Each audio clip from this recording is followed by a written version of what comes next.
Hi readers, Mrs. Builder here today. We are continuing our discussion today with this whole concept of part to whole. So building upon what we've been doing, Monday we did summary, yesterday we worked on the theme or the life lesson or the moral, and today we're building upon that by looking at just a specific part. So hopefully in your summary combined with a theme, you can find a specific part in which both of those kind of have come together. Is there a part in your summary that you spoke of that also was important to the theme or helped you determine the theme and the life lesson or the moral?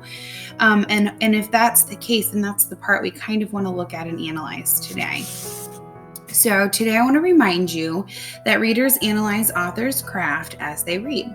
One way they do this is to distinguish parts of a story and how it fits with the whole. So we are going to look at that part today. And then tomorrow we'll wrap everything up with connecting that part we've looked at that we've derived from really because of our summary and our theme, and then connected to the whole story. So we've been doing a lot of work with Charlotte's Web. We're going to look at that again today. But before I kind of jump in, I just want to show you. So again, just a friendly reminder that readers analyze part of a text and how it fits with that whole story. So we're looking at just that specific part today.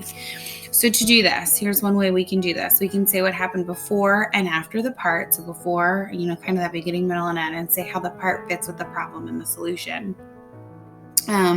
Different parts that you can name from your story. Hopefully, again, you've already talked about these in either your theme or your summary. You can name character parts. You can name the problem to the story. You can name different character actions or reactions. And you can also talk about how the setting really plays a role in your part as well. So say how these different parts go together that really connect to that whole. Just again, looking at that part. So we're saying how this part is important to the whole. So that's really our main goal today, is to pull out that part. So to do this, read a story, think about the gist or the life lesson, which you did yesterday. So we've already focused on that. You did that work yesterday.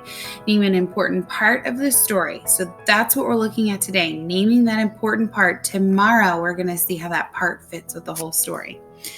So thinking about the different ways or the different parts that we can name, we kind of talked about that character, that problem, the action, and the setting.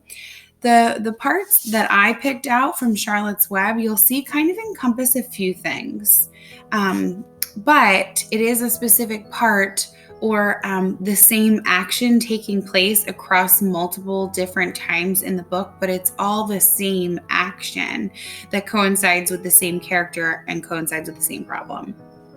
So Charlotte, we talked about their friendship, and Charlotte really has set out to help Wilbur be saved. So that's kind of what we're looking at. That's our problem. Our problem is that they want to be saved. So how are we going to react to that situation? What are we going to do? What are the characters going to do? So a part in this story that relates to friendship is when Charlotte writes "some pig" in her web.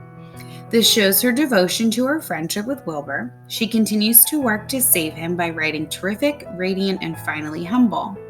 Wilbur wins the fair. Charlotte saved him because Mr. Zuckerman believes he is some pig. This shows their friendship.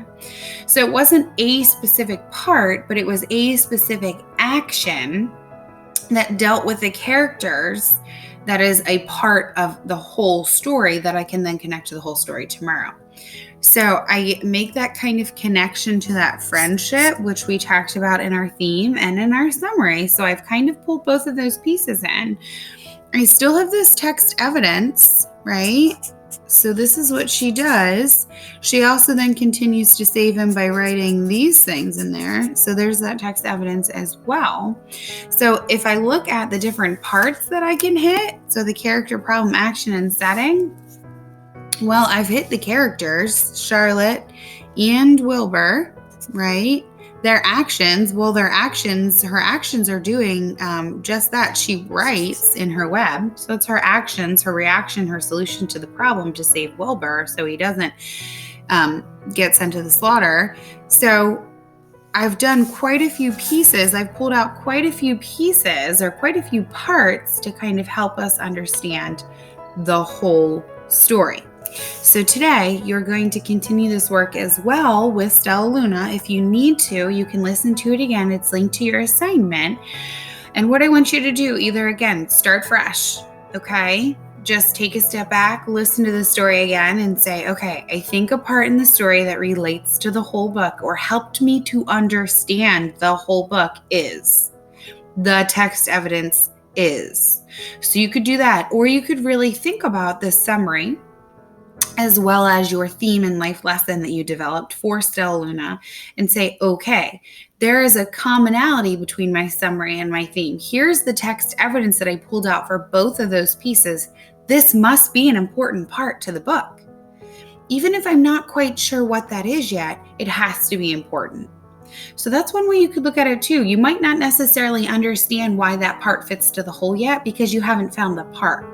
So those are two different ways you can kind of go about looking at Stellaluna today when you do your part to whole work and really finding that part, that story element or that story part that fits with Stellaluna.